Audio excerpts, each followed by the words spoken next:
Alright, the last topic we're going to cover in Chapter 4 is something called a production function. And let me go ahead and read to you the definition of a production function that's in the book.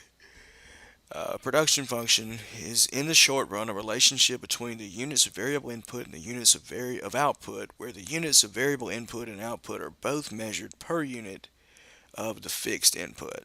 It makes a whole bunch of sense, right? So, to kind of break through this mumbo jumbo and get down to what you really need to know about a production function is just a math problem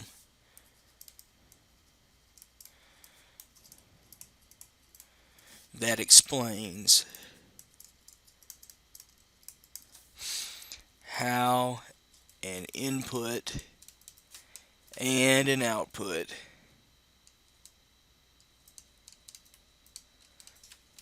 are related. So, it's just going to tell us how an input and an output are related. Think of yield and fertilizer.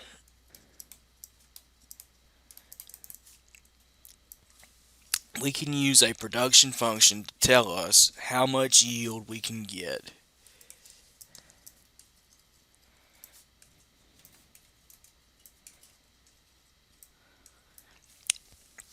if we use a given amount of fertilizer.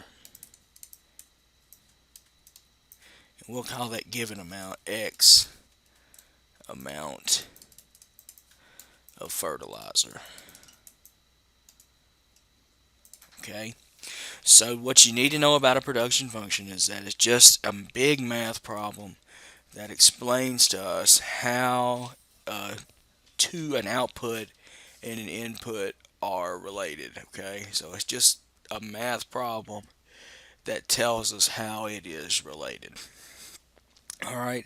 So, that should answer that stuff for you. So be sure to keep that in mind as you're going through and taking the exam. That's what a production function is. The book gives a little bit longer explanation, but what you need to know for the test is that it's just a math problem that explains how an input and an output are related. Now, there are a few other things you're going to be tested on besides the couple videos. I'm going to list those in the worksheet, and those are just going to be terms that you'll need to define in the rest of the book. So be sure to look those up and be looking for that worksheet.